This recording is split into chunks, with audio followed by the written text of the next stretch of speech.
Well, I just want to add a follow-up to the 140 mile per hour video. David Hall responded, my old buddy David, on Facebook with some. Remember in the 140 mile per hour video, I talked about how David and Lynn and Lyle and I would go down to Lancaster for a fun evening cruising the boulevard.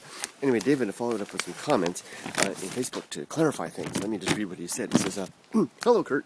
Let me give you my version of the story. Your first car was a, I think he says pause, does that mean positronic? I think that was the transmission, like a positronic transmission. I remember it had a special transmission, now that you mention it.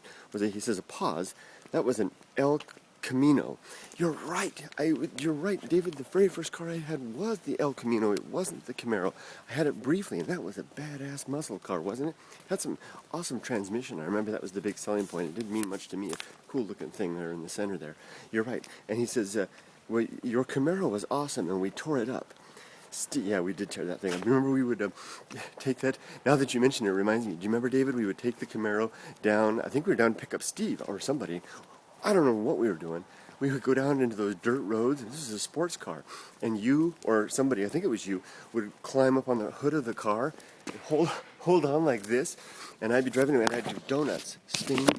180, get that thing going with the wheel turning, and the Camaro would be doing donuts, and you'd be holding dear life on that thing, the huge cloud of dust rising all around. Do you remember that?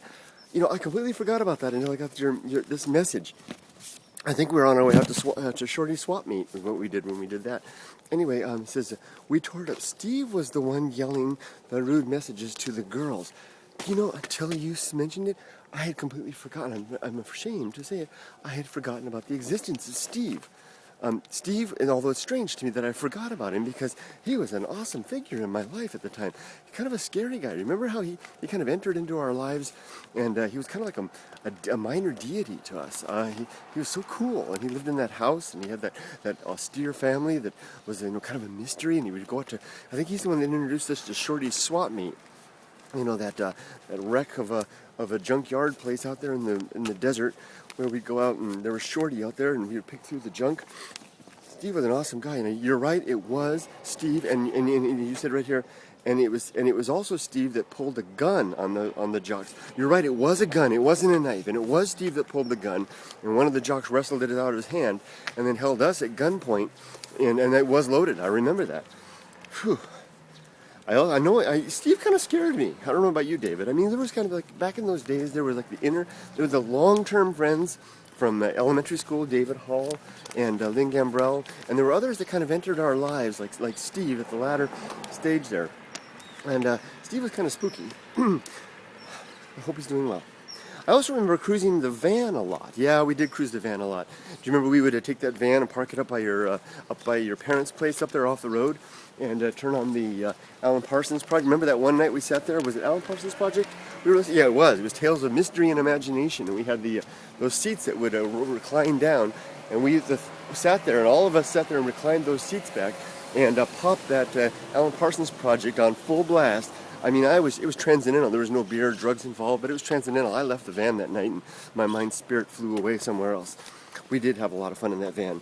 He says, David says, those were memories of mine that I think of time to time, as do I. Oops, I'm spitting. He went on to say, I also remember us taking the Camaro out to Edwards Air Force Base to watch the first landing of the Challenger space shuttle. You remember that? Good, yeah. I've mentioned that in videos in the past. I also remember that we had so much to drink sitting on the hood that I saw at least 2 space shuttles landing. We were pretty drunk. And then finally you mentioned there, I don't think we ever took the Mayflower up to 140 miles per hour. You're right, the Mayflower. Was that your parents' car? That big beast, that thing that would sway back and forth? That big luxury vehicle, or if I think it was. Amazing thing. David, I'm going to embarrass you now, since I can't embarrass you with being the one that did the hey baby one. I'm going to embarrass you with another story for everybody else. I think this was you that did this. Do you remember when we were down at Mike Barrett's house? Now, Mike might see this, because Mike's also a friend on Facebook. We were down at Mike Barrett's house, and that nice place down by the lakes. And Mike ran kind of with a different crowd. He was with the more popular crowd, but our worlds kind of mixed. Mike became our friend, and our worlds mixed and collided one night at Mike's house when we had all those hot girls over. there's no chance that you and I, David, could have gotten those hot chicks at that point in our life, but because of Mike, they were there, and there were a couple of guys and a handful of girls, and we were playing strip poker in Mike's great room that Mike had. As Mike's parents were gone, and I think his sister was gone too. I think that's key to the story. And we were out there playing strip poker, and the match had gone quite a ways. Oh, there's Mount Fuji back there. I don't know if you guys can see it. Can you see the tip of Mount Fuji? Right. Put your fingers right there. There's Mount Fuji. Lots of snow. Snow will be gone soon. Anyway, we were sitting there playing strip poker, and the game had progressed. We had gone past the point of no return. There were lots of fun bags hanging out. And I remember the guy next to me, I can't remember who it was, I don't want to incriminate him, but the guy next to me was sitting there, and he had a hottie in his lap. She was naked, he was naked. That was good. Anyway, it got to the point where you, David, had lost a round, and I still had at least I had my manhood concealed still. You had lost, and it was time for you to get naked, David. And to do so, what we did was we had a little antechamber off to the side. It was another room, and whoever had to take an article of clothing off would go into that room, take it off, and then come out and join the group. And we got to see a nice full frontal everything. You went into that little room there. There must have been 10 or 12 of us sitting around that table, big table in Mike's house, and various states of undress.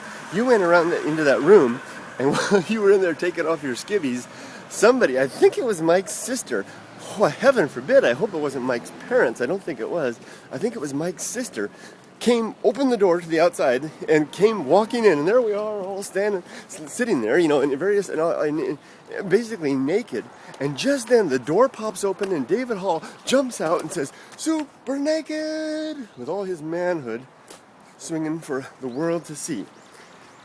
Time stops still, tick, a glass crashes through, and all of us look in dazed, stunned amazement. Now, the party was over at that point. I can't quite remember who that was, if that was the sister. Heaven forbid if it was the mom. But I remember that moment quite well. That was also the night you and I did some very, very bad mischief. Some of the... I'm not going to mention it here.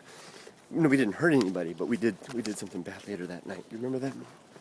I feel bad about that. I've got some penance to do over that. We didn't hurt anybody. It wasn't terrible. It wasn't like we robbed a liquor store or killed anybody or anything like that. Or we didn't even hurt anybody. We just did something a little mischievous. So there you go. Though, David, thank you for clarifying about the automobiles and about the adventures that we had that night. I'm going to leave you guys now with a beautiful view of a Japanese farm yard. And here, have a look. This is a Buddhist temple right over here. Behind this big old tree, I'll show you the entrance to a Buddhist temple, and we'll sign off this video from central Japan, from a 400-plus-year-old village high in the mountains of another world. Take care, everybody. Have a great day. Mike, Dave, Lyle, if you guys see this, great to you, and have a wonderful one. Steve, if you're out there, bless you. Take care.